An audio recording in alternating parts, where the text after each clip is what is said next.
অনৈক্য তত কমে। কারণ আলেম আলেম চিনে, আলেম আলেমকে সম্মান করে। জাহেল কখনো আলেম চিনে না, জাহেল কখনো আলেমকে সম্মান করতে জানে না। এই কারণে অনৈক্য আরো বাড়ে। 2 নম্বর কারণ ইত্তেবাউল হাওয়া। যখন মানুষ ইত্তেবাউল ওহী করে তখন ঐক্য বাড়ে। আমি ওহী মানি, আপনিও ওহী মানেন, আমার আর আপনার মধ্যে অটোমেটিক ঐক্য হয়ে যাবে। আমি মানতে চাই ওহী, আপনি মানতে চান হাওয়া। তা হাওয়া আর ওহী কোনোদিন ঐক্য হয় না। পানি আর পেট্রোল দুইটারে যদি ঐক্য করতে চান, দুধে আর সোনায় যদি ঐক্য করতে চান, তো ঐক্য হবে কেমনে? এটা হবে না। এই কারণে অনৈক্যের একটা বড় কারণ যে ইত্তেবাউল হাওয়া। যতদিন মুসলিমেরা ওহীর ইত্তেবা করবে তত ঐক্য বৃদ্ধি পাবে। যখন ইত্তেবাউল হাওয়ার দিকে চলে যাবে তখন আর ঐক্য থাকবে না। 3 নম্বর কারণ আল গুলু ওয়াল ইফরাত। মানে যে কোনো বিষয়ে সীমা লঙ্ঘন, অতিরঞ্জন, বাড়াবাড়ি, ইফরাত। পৃথিবীতে শিরকের সূচনা হয়েছে গুলুওয়ান ফিস সালিহিন, সালেহিনদের ব্যাপারে বাড়াবাড়ি, সীমা লঙ্ঘন, শিরকের উৎপত্তি ঘটাইছে। ঠিক যত বেশি বাড়াবাড়ি, সীমা লঙ্ঘন হয় তত অনৈক্য, দলাদলি বাড়ে, ঐক্য কমে যায়। 4 নম্বর কারণ দলিলবিহীন কোরআনে কারিমের আয়াতকে, হাদিসকে ইচ্ছামতো দলিল বানাই দেওয়া। আয়াত একটা লাগাই দিলেন, এটার সাথে এটার কোনো সম্পর্কই নেই। এটা মুসলিমদের অনৈক্য বৃদ্ধি করে, ঐক্য কমায়। 5 নম্বর আকল আর নকলের দ্বন্দ্বে। নকলের উপরে, কোরআন হাদিসের উপরে আকলকে প্রাধান্য দিলে অনৈক্য বাড়ে, ঐক্য কমে যায়। এরপরে আপনার বিজাতীয় কৃষ্টি কালচার, বিজাতীয় প্রভাব যত বৃদ্ধি পায় মুসলিমদের মধ্যে, তত মুসলিমদের ঐক্য কমে, অনৈক্য বাড়ে। এরপরে ইহুদি নাসারাদের ইত্তেবা, ইহুদি নাসারাদের ষড়যন্ত্রের কবলে যদি মুসলিমেরা পড়ে তখন ঐক্যের পরিবর্তে দলাদলি বৃদ্ধি পায়। মুসলিমদের মধ্যে যত বেদাত বৃদ্ধি পায় তত অনৈক্য বাড়ে। সুন্নতের দিকে যত এগিয়ে আসবে তত ঐক্য বৃদ্ধি পাবে।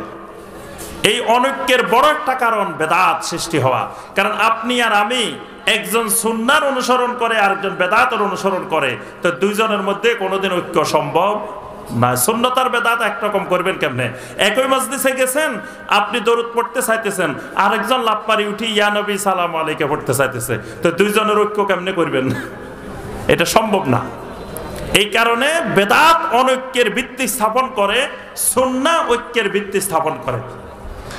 এরপরে হুব্বুদ দুনিয়া, দুনিয়ার ভালোবাসা, এগুলো অনৈক্যের কারণ। আরো অনেক কারণ আছে। তো সর্বশেষ সমাধান, সমাধান কিসের মধ্যে? 1 নম্বর সমাধান তাওহীদের দিকে ফিরে আসা। দলাদলি সব বন্ধ হয়ে যাবে তাওহীদের দিকে ফিরে আসলে। সবাই যদি আহলুত তাওহীদ হয়ে যায়, দেখবেন সব অনৈক্যের সমাধান, সব দলাদলির সমাধান আহলুত তাওহীদের মধ্যে। কারণ নবী সাল্লাল্লাহু আলাইহি সাল্লামে যে সমাজে আসছিলেন, এই সমাজ এমন ভাবে বিভক্তি ছিল, আল্লাহ পাক বলেন কুনতুম আলা শাফা হুফরাতিম মিনান নার, একেবারে জাহান্নামের কিনারায় পৌঁছে গেছো, ফাআনকাযাকুম মিনহা, আল্লাহ পাক সেখান থেকে উদ্ধার করছেন। তারা দলাদলি, মারামারি, ঝগড়াঝাটি, বছরকে বছর, এক এক কওমের মধ্যে 30 বছর, 40 বছর, 100 বছর ধরে যুদ্ধ চলতে আছে। এই যে অনৈক্যের জাতিগুলাকে নবী সাল্লাল্লাহু আলাইহি সাল্লাম একত্রিত করছেন, সেটার বড় ওষুধ, বড় চিকিৎসা, বড় অস্ত্র ইয়া আইয়ুহান নাস কুলু লা ইলাহা ইল্লাল্লাহ। অর্থাৎ তাওহীদের মাধ্যমে নবী সাল্লাল্লাহু আলাইহি সাল্লাম এই সব অনৈক্যগুলা দূর করে ঐক্যের ভিত্তি স্থাপন করছেন, ঐক্য করে ফেলছেন। 2 নম্বর সমাধান আর রুজু ইলা কিতাবিল্লাহি ওয়া সুন্নাতি রাসূলিহি সাল্লাল্লাহু আলাইহি সাল্লাম, আল্লাহর কিতাব এবং রাসূল সাল্লাল্লাহু আলাইহি ওয়াসাল্লামের সহিহ হাদিসের দিকে ফিরে আসা, এটা ঐক্যের ভিত্তি। 3 নম্বর সমাধান মানহাজুস সালাফ, কোরআন হাদিসকে সালাফদের মানহাজে বুঝা। সাহাবায়ে কেরাম যেমনে বুঝছেন তেমনে বুঝা। এই বুঝের দিকে ফিরে আসলে আর দলাদলি হবে না। এখন সাহাবায়ে কেরামের মতো না বুঝি, আমি যদি আমার স্বপ্ন দিয়ে বুঝি, আমি যদি আমার ইলহাম দিয়ে বুঝি, আমি যদি আমার দর্শন দিয়ে বুঝি, আমি যদি আমার কারামত দিয়ে বুঝি, তাহলে তো ঐক্য সম্ভব না। ঐক্যের ভিত্তি হবে মানহাজুস সালাফ। 4 নম্বর আত-তাফাক্কু ফিদ-দ্বীন, সবাইকে দ্বীনের ইলমের গভীরতার দিকে আগাইতে হবে, ইলমের দিকে আসতে হবে। 5 নম্বর ওলামাদের সোহবতে, ওলামাদের সান্নিধ্যে থাকতে হবে। ওই বক্তার সোহবতে থাকা জরুরি না। তারপরে আপনার ওই মানুষ জড়ো করতে পারে, লাখ লাখ মানুষ জড়ো করতে পারে, এইরকম ওলামাদের সোহবত জরুরি না।